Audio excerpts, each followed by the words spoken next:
ઘર વાપસી। બહારથી તમે જ્યારે પણ ઘરમાં આવો ત્યારે તમારા બૂટ મોજાં બહાર જ ઉતારીને આવવું, અંદર આવીને સીધા બાથરૂમમાં જવું, કપડાં ધોવા માટે પાણીમાં બોળીને પછી નહાઈ લેવું। નહાયા ધોયા બાદ શરીર ઉપર સારી પેઠે પાવડર લગાવો અને ત્યાર પછી જ મારી પાસે આવવું। મને દુર્ગંધ પ્રત્યે સખત એલર્જી છે। ડોરબેલ વાગી નહીં, પણ ચીસ પાડી ઉઠી, ત્યારે ઉલ્કા રસોડામાં ચા બનાવતી હતી। કોણ જાણે શાથી આજે તેના મનમાં અકળામણ વધી ગઈ હતી।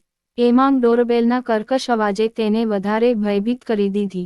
કામવાળીને બૂમ મારીને ઉલ્કાએ કહ્યું, મધુ જરા જો તો કોણ છે। મધુ ઉંમરમાં ઘણી નાની હતી। હાથમાં પકડેલું ઝાડું એક બાજુ મૂકીને તેણે બારણું ધીમેથી થોડું ખોલ્યું। બહાર ઊભેલા માણસને જોઈને ડરી ગઈ। એકદમ કોલસા જેવો ચહેરો, ને ઓછું હોય તેમ આંખ ઉપર કાળા ચશ્મા, કેટલાય દિવસોની વધી ગયેલી દાઢી અને શરીરમાંથી આવતી દુર્ગંધ। મધુએ તરત બારણું બંધ કરી દીધું। આથી મુલાકાતીએ એ જ ઢંગથી ઘંટડી ફરી વગાડી। અરે કોણ છે? ઉલ્કાએ પૂછ્યું। બહેન, કોઈ ભૂત જેવો માણસ છે, પણ તેમ નામ પૂછ્યું। મધુએ કશો જવાબ ન દીધો। ઉલ્કાએ જઈને બારણું ખોલ્યું તો સામેની વ્યક્તિને જોઈને ચમકી ગઈ। તમે? ઉલ્કાના ગળામાંથી જાણે ચીસ નીકળી। ફોન નહોતો કરાતો, હું તો બીકથી અધમુઈ થઈ ગઈ। અંદર આવું? મુલાકાતીએ હાસ્ય વેરતાં પૂછ્યું પણ તેનું હાસ્ય વધેલી દાઢીમાં અટવાઈ ગયું। ઉલ્કાનું ગળું રૂંધાઈ આવ્યું અને અવાજ અંદરને અંદર અટવાઈ રહ્યો। કેપ્ટન શિવાંગના ગઈ સાલ લગ્ન થયાં હતાં। પત્નીની પસંદગી બાબતનો સઘળો નિર્ણય તેને આંજનાઆંકિત અને ડાહ્યા દીકરા તરીકે મા બાપને લેવાની છુટ્ટી આપી દીધી હતી। જો કે તેની માતાએ અવારનવાર સીધી કે આડકતરી રીતે શિવાંગને તેની પસંદગી અંગે પૂછી જોયું હતું। ઉપરાંત મનમાં કોઈ અન્ય છોકરી હોય તો પણ વિનાસંકોચ જણાવવા આગ્રહ કર્યો। વધારામાં એમ પણ જણાવ્યું કે તારા માટે હું છોકરી શોધીને લાવીશ, તો અમારો વિરોધ નહીં હોય।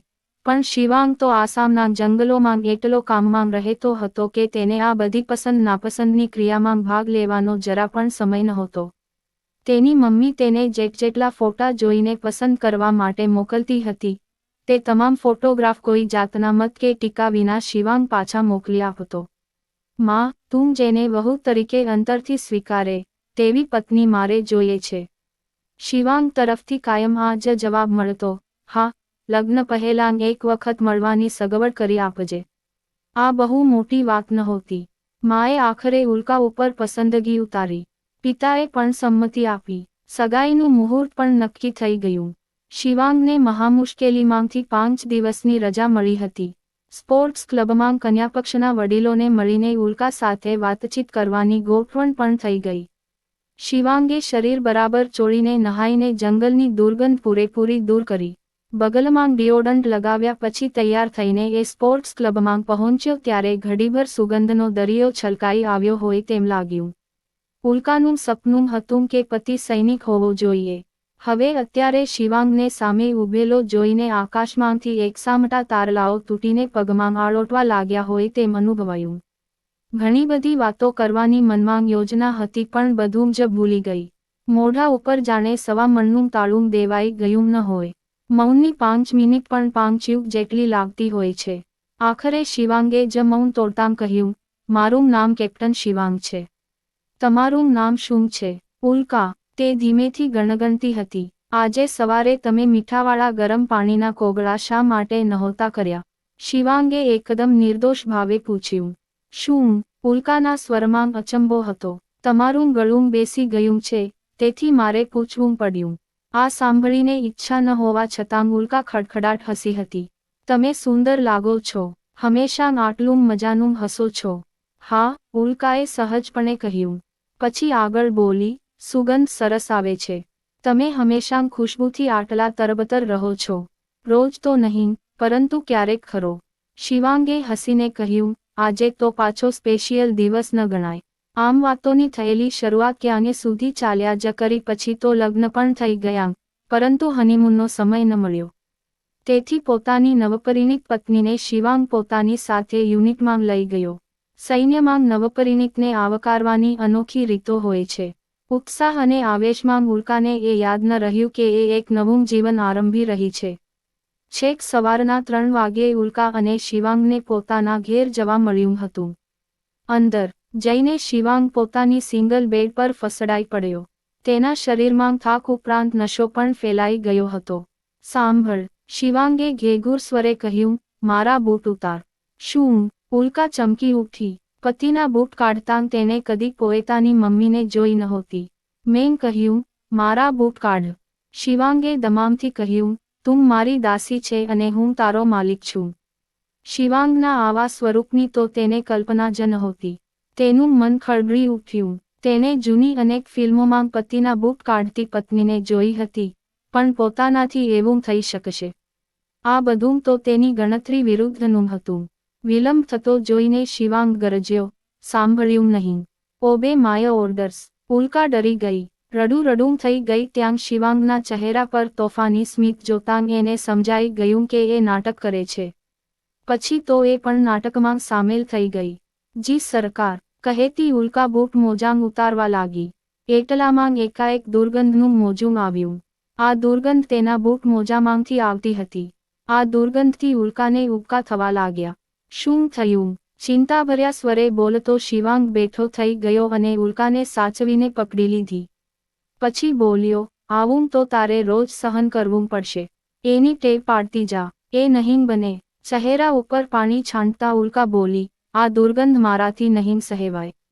આ પણ એક લડાઈ જ ગણાય. શિવાંગે હસી પડતાં કહ્યું. શિવાંગે પછી જ્યારે પોતાનું શર્ટ ઉતાર્યું ત્યારે પરસેવાની વાસ ચોપાસ ફેલાઈ ગઈ. ઉલ્કાએ તરત જ નાક આડે હથેળી મૂકી દીધી. આવી પરિસ્થિતિમાં જીવન ગુજારવું તેને દોહેલું લાગ્યું. તેનું મન ચિંતાથી ભરાઈ ગયું. શિવાંગે અટ્ટહાસ્ય કરતાં કહ્યું, આ તો સૈનિકની ખરી મહેનતનો પરસેવો છે. અમારા પરસેવાના એક ટીપાની કિંમત એક બોટલ લોહી જેટલી ગણાય છે અને સૈનિકના આ જીવનમાં તમારું હાર્દિક સ્વાગત છે. એ બધું પછી, પણ પહેલાં એ કહો કે તમારું ડિઓડન્ટ ક્યાં પડ્યું છે? તમારે એ ડઝનબંધ લાવી રાખવું પડશે. પોતાના નાકે સાડીનો છેડો દબાવી રાખતાં ઉલ્કા બોલી, આ તો હજી શરૂઆત જ છે. હજી આગળ શું થાય છે, એ તો જો. શિવાંગે બાથરૂમ તરફ જતાં કહ્યું. વળતા દિવસથી ઉલ્કાએ ઘરમાં લશ્કરી હુકમો લાદી દીધા. બહારથી તમે જ્યારે પણ ઘરમાં આવો ત્યારે તમારા બૂટ મોજાં બહાર જ ઉતારીને આવવું. અંદર આવીને સીધા બાથરૂમમાં જવું. કપડાં ધોવા માટે પાણીમાં બોળીને પછી નહાઈ લેવું. નહાયા ધોયા બાદ શરીર ઉપર સારી પેઠે પાવડર લગાવો અને ત્યાર પછી જ મારી પાસે આવવું. મને દુર્ગંધ પ્રત્યે સખત એલર્જી છે. પહેલેથી જો ખબર હોત તો. માતાનો હુકમ અનુસરવા ટેવાયેલા શિવાંગને ઉલ્કાના આદેશો પાળવામાં કશી અડચણ ન પડી. મને લાગે છે કે હું ગમે ત્યાં જઈશ છતાં મને માની ગેરહાજરી નહીં સાલે. એ પણ મને આમ જ કહેતી હોય છે. શિવાંગે હસીને કહ્યું. એ ખૂબ જ સમજદાર વ્યક્તિ છે. ઉલ્કાએ ઊંડો શ્વાસ લઈને કહ્યું. ત્યાર પછીના થોડા જ સમયમાં શિવાંગના નવા પોસ્ટિંગ હુકમ આવી ગયો. ભુજ કેમ્પમાં હાજર થતાં પહેલાં તેની 2 અઠવાડિયાની રજા પણ મંજૂર થઈ ગઈ, એટલે ઉલ્કા સાથે રજાઓ ગાળવા એ વતનમાં આવ્યો. પરંતુ હજી 10 દિવસ પણ નહીં થયા હોય ત્યાં કારગિલ મોરચે સરહદો સળગી ઉઠી. સઘળા આર્મી અધિકારીઓની રજાઓ રદ થઈ ગઈ. શિવાંગના યુનિટને તત્કાળ કારગિલ મોરચે પહોંચવાની તાકીદ મળી હતી. શિવાંગે તાબડતોબ ઉપડવાની તૈયારી કરી અને બીજા દિવસે લેહ જવા માટે રવાના થયો. શિવાંગના ગયાને ઘણા દિવસો વીતી ગયા હતા છતાં તેના તરફથી ક્ષેમકુશળના કશા સમાચાર નહોતા. તેને ઉલ્કાને આશ્વાસન આપ્યું હતું કે પહોંચતા જ ખબર આપશે અને બનશે તો દર અઠવાડિયે પત્ર લખશે, પરંતુ ખૂંખાર લડાઈ ચાલતી હોય તેમાં આટલી નવરાશ કોઈને મળે ખરી? ફિલ્મ જોવાની અતિશય શોખીન ઉલ્કા ટી.વી. ના બધા મનોરંજક કાર્યક્રમો ભૂલીને આખો વખત ટી.વી. સમાચાર જ જોયા કરતી હતી. તેને હર ઘડીએ લાગતું હતું કે લડાઈ જીત્યાના કે યુદ્ધવિરામના સમાચાર ગમે તે ઘડીએ પ્રસારિત થશે. બર્ફીલા પર્વતો વચ્ચે ખેલાતું ભીષણ યુદ્ધ અવિરત ચાલુ રહે તો તોપમારો ઘવાતાં સૈનિકો અલ્પવિરામે ખભા પર કોફીનમાં ઢબુરાઈને આવતાં જવાન અને અધિકારીઓના મૃતદેહો. આ બધું જોતાં ઉલ્કા થરથરી ઉઠતી હતી. જીવનમાં પહેલી તો એને આ બધું જોવા મળતું હતું. સામાન્ય માણસો માટે આ કદાચ રોજના કરતાં કંઈક અલગ પ્રકારનું પ્રસારણ હતું, પરંતુ સૈનિકોના કુટુંબો પર શું વીતતું હશે, એનો કોઈ સાચો અંદાજ બાંધી શકશે. ઉલ્કાની આંખો એ તમામ દ્રશ્યોમાંથી કશુંક શોધવા હરપળે પ્રયત્ન કર્યા કરતી હતી. ટી.વી. પત્રકારો જ્યારે શહીદોના કુટુંબીઓને મળતા ત્યારે કુટુંબીઓ કહેતા કે અમારો દીકરો કે મારા પતિ કે અમારો ભાઈ દેશનું રક્ષણ કરતા વીરગતિને પામ્યો તે બદલ અમે ગર્વ અનુભવીએ છીએ. વખત આવે તો ઉલ્કા આ પ્રમાણે બોલી શકશે. તેનામાં એટલી હિંમત છે. ઉલ્કાએ જોરથી માથું ધુણાવીને પોતાના મનના તરંગો ખંખેરી નાખ્યા. અરે રે, કેવા કેવા ઊંધા ચત્તા વિચારો આવે છે. ટી.વી. સ્ક્રીન પર બ્રિગેડિયર ઉમાકાંત હસતા દેખાયા. થોડા વખત પહેલાં જ તેમની ટુકડીએ 5140 પર્વત ઉપર કબજો કરી લીધો હતો. તેમને જ્યારે પૂછવામાં આવ્યું કે તમારો આ અનુભવ તમને કેવો લાગ્યો અને હવે તમે શું કરવા ઈચ્છો છો, તેનો જવાબ સાવ ટૂંકો હતો કે યહ દિલ માંગે મોર. ઉલ્કાનું હૈયું ભરાઈ આવ્યું. આ બધામાં શિવાંગ ક્યાં હશે? તેનું રટન એક ક્ષણ માટે પણ વિસરાતું નહોતું. આટલા સમૂહ વચ્ચે પણ તે પોતાને એકલી અનુભવતી હતી. એવામાં એક દિવસ ઓચિંતો શિવાંગનો ફોન આવ્યો. Hello, hello. શિવાંગનો સ્વર ઘણો ક્ષીણ જણાતો હતો. હેલો, તમે કેમ છો? ઉલ્કા મહાપરાણે એકલું બોલી શકી. હું મજામાં છું. ચિંતા ન કરશો અને તમારા સહુનો ખ્યાલ રાખજો. લગભગ ચીસ જેવા અવાજે શિવાંગે કહ્યું. આજુબાજુના ઘણા અવાજો વચ્ચે તેનો અવાજ કંઈક દબાઈ જતો હતો. અમે બધા અહીં મજામાં છીએ. તમે તમારો ખ્યાલ રાખજો. ઉલ્કાએ પણ બૂમ પાડીને જવાબ આપ્યો. એટલામાં ફોન અચાનક કપાઈ ગયો. ત્યાર પછીથી તેના કોઈ સમાચાર ન આવ્યા. યુદ્ધ લગભગ અટકી ગયું હતું. તેમ છતાં ક્યાંય સુધી તેના સમાચાર ન આવ્યા. તેના યુનિટના ઓફિસર કમાન્ડિંગને પૂછપરછ કરવાનો પ્રયત્ન કર્યો. તેમ છતાં પણ શિવાંગનો કશો પત્તો ન મળ્યો. ઉલ્કાએ તપાસ કરવાના તમામ પ્રયત્નો કર્યા પણ તેને ક્યાંયથી કશી સફળતા નહોતી જણાતી. આજે અચાનક એ તેની સામે હાજરાહજુર હતો. બર્ફીલા પર્વતોના હવામાનથી તેના શરીર પર ઠેર ઠેર અસર થઈ હતી. ઉજળો રંગ સાવ કાળો મેષ થઈ ગયો હતો. શરીર પણ કૃશ થયેલું લાગતું હતું. યુદ્ધના સમયે ક્યારેય કોઈ સૈનિકના ખાવાનું ઠેકાણું ન રહેતું હોય. વળી ખોરાકમાં ચણા, ગોળ, સાથવો અને ક્યારેક ક્યારેક ચોકલેટ કે બિસ્કિટ આપવામાં આવતા હતા. ઉલ્કા બારણું વટાવીને આગળ વધી તે સાથે જ શિવાંગે તેને દૂરથી અટકાવી દીધી અને કહ્યું, હમણાં ઊભી રહે. છેલ્લા 15 દિવસથી હું નાહ્યો જ નથી કે દાઢી પણ નથી કરી.